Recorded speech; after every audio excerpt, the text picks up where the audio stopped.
Chapter 23, The Salvation of Muff Potter. At last the sleepy atmosphere was stirred, and vigorously. The murder trial came on in the court. It became the absorbing topic of village talk immediately. Tom could not get away from it. Every reference to the murder sent a shudder to his heart, for his troubled conscience and fears almost persuaded him that these remarks were put forth in his hearing as feelers. He did not see how he could be suspected of knowing anything about the murder, but still he could not be comfortable in the midst of this gossip. It kept him in a cold shiver all the time. He took Huck to a lonely place to have a talk with him. It would be some relief to unseal his tongue for a little while, to divide his burden of distress with another sufferer. Moreover, he wanted to assure himself that Huck had remained discreet. "Huck, have you ever told anybody about that?" "About what?" "You know what." "Oh, course I haven't." "Never a word?" "Never a solitary word, so help me. What makes you ask?" "Well, I was afeard." "Why, Tom Sawyer, we wouldn't be alive 2 days if that got found out. You know that." Tom felt more comfortable. After a pause, "Huck, they couldn't anybody get you to tell, could they?" "Get me to tell? Why, if I wanted that half-breed devil to drown me, they could get me to tell. They ain't no different way." "Well, that's all right then. I reckon we're safe as long as we keep mum. But let's swear again anyway. It's more surer." "I'm agreed." So they swore again with dread solemnities. "What is the talk around, Huck? I've heard a power of it." "Talk? Well, it's just Muff Potter, Muff Potter, Muff Potter all the time. It keeps me in a sweat, constant, so's I want to hide somewheres. That's just the same way they go on round me. I reckon he's a goner. Don't you feel sorry for him sometimes?" "Most always, most always. He ain't no account, but then he ain't ever done anything to hurt anybody. Just fishes a little, to get money to get drunk on, and loafs around considerable." "But, Lord, we all do that. Leastways most of us. Preachers and such like. But he's kind of good. He give me half a fish once, when there weren't enough for 2. And lots of times he's kind of stood by me when I was out of luck." "Well, he's mended kites for me, Huck, and knitted hooks onto my line. I wish we could get him out of there." "My, we couldn't get him out, Tom, and besides, 'twouldn't do any good. They'd catch him again." "Yes, so they would. But I hate to hear 'em abuse him so like the Dickens when he never done that." "I do too, Tom. Lord, I hear 'em say he's the bloodiest-looking villain in this country, and they wonder he wasn't ever hung before." "Yes, they talk like that all the time. I've heard 'em say that if he was to get free they'd lynch him." "And they'd do it, too." The boys had a long talk, but it brought them little comfort. As the twilight drew on, they found themselves hanging about the neighborhood of the little isolated jail, perhaps with an undefined hope that something would happen that might clear away their difficulties. But nothing happened. There seemed to be no angels or fairies interested in this luckless captive. The boys did as they had often done before, went to the cell grating and gave Potter some tobacco and matches. He was on the ground floor, and there were no guards. His gratitude for their gifts had always smote their conscience before. It cut deeper than ever this time. They felt cowardly and treacherous to the last degree when Potter said, "You've been mighty good to me, boys, better'n anybody else in this town, and I don't forget it, I don't. Often I says to myself, says I used to mend all the boys' kites and things and show 'em where the good fishing places was, and befriend 'em what I could, and now they've all forgot old Muff when he's in trouble, but Tom don't and Huck don't. They don't forget him, says I, and I don't forget them. Well, boys, I done an awful thing. Drunk and crazy at the time.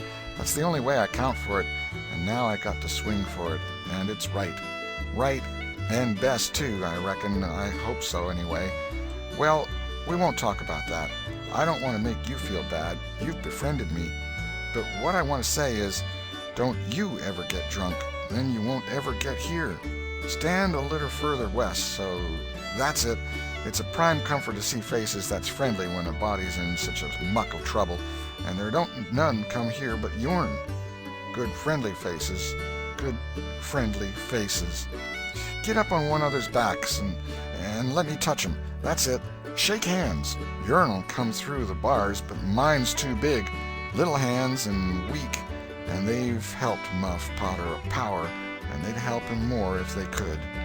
Tom went home miserable, and his dreams that night were full of horrors. The next day and the day after he hung about the courtroom, drawn by an impossible, irresistible impulse to go in, but forcing himself to stay out. Huck was having the same experience. They studiously avoided each other. Each wandered away from time to time, but the same dismal fascination always brought them back presently.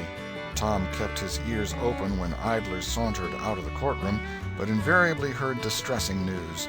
The toils were closing more and more relentlessly around poor Potter.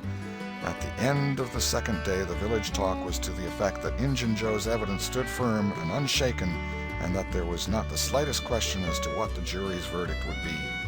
Tom was out late that night and came to bed through the window. He was in a tremendous state of excitement. It was hours before he got to sleep. All the village flocked to the courthouse the next morning, for this was to be the great day. Both sexes were about equally represented in the packed audience. After a long wait, the jury filed in and took their places. Shortly afterward, Potter, pale and haggard, timid and hopeless, was brought in, with chains upon him, and seated where all the curious eyes could stare at him. No less conspicuous was Injun Joe, stolid as ever.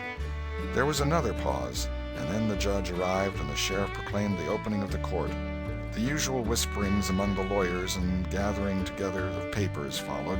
These details and accompanying delays worked up an atmosphere of preparation that was as impressive as it was fascinating.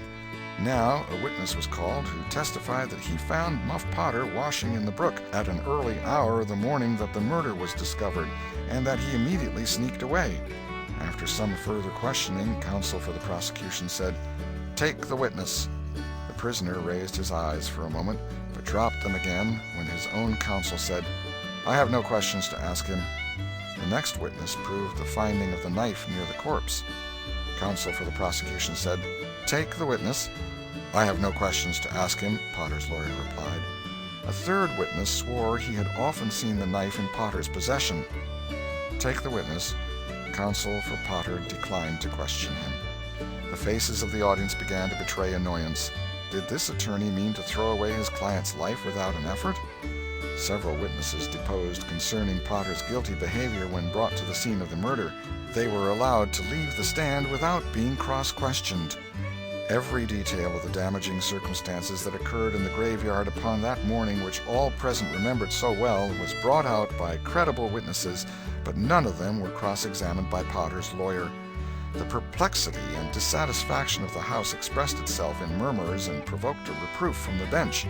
Counsel for the prosecution now said, "By the oaths of citizens whose simple word is above suspicion, we have fastened this awful crime, beyond all possibility of question, upon the unhappy prisoner at the bar. We rest our case here."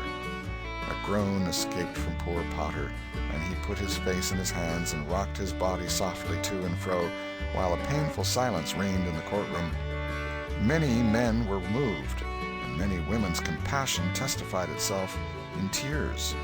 Counsel for the defense rose and said, "Your Honor, in our remarks at the opening of this trial, we foreshadowed our purpose to prove that our client did this fearful deed while under the influence of a blind and irresponsible delirium produced by drink. We have changed our mind. We shall not offer that plea." Then to the clerk, "Call Thomas Sawyer." A puzzled amazement awoke in every face in the house, not even excepting Potter's. Every eye fastened itself with wondering interest upon Tom as he rose and took his place upon the stand. The boy looked wild enough, for he was badly scared. The oath was administered. "Thomas Sawyer, where were you on the 17th of June about the hour of midnight?" Tom glanced at Injun Joe's iron face, and his tongue failed him. The audience listened breathless, but the words refused to come. After a few moments, however, the boy got a little of his strength back and managed to put enough of it into his voice to make part of the house hear. "In the graveyard." "A little bit louder, please. Don't be afraid. You were in the graveyard." A contemptuous smile flitted across Injun Joe's face. "Were you anywhere near Horse William's grave?" "Yes, sir." "Speak up, just a trifle louder. How near were you?" "Near as I am to you." "Were you hidden or not?" I was hid." "Where?" "Behind the elms that's on the edge of the grave." Injun Joe gave a barely perceptible start. "Anyone with you?" "Yes, sir. I went there with—" Wait a moment. Never mind mentioning your companion's name. We will produce him at the proper time. Did you carry anything there with you?" Tom hesitated and looked confused. "Speak out, my boy. Don't be diffident. The truth is always respectable. What did you take there?" "Only a dead cat." There was a ripple of mirth which the court checked. "We will produce the skeleton of that cat. Now, my boy, tell us everything that occurred. Tell it in your own way. Don't skip anything, and don't be afraid."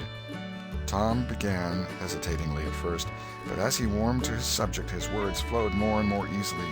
In a little while every sound ceased but his own voice. Every eye fixed itself upon him. With parted lips and bated breath the audience hung upon his words, taking no note of time, wrapped in the ghastly fascination of the tale. The strain upon pent emotion reached its climax when the boy said, "And as the doctor fetched the board around and Muff Potter fell, Injun Joe jumped with a knife and—" Crash! Quick as lightning the half-breed sprang for a window, tore his way through all opposers, and was gone. End of chapter 23.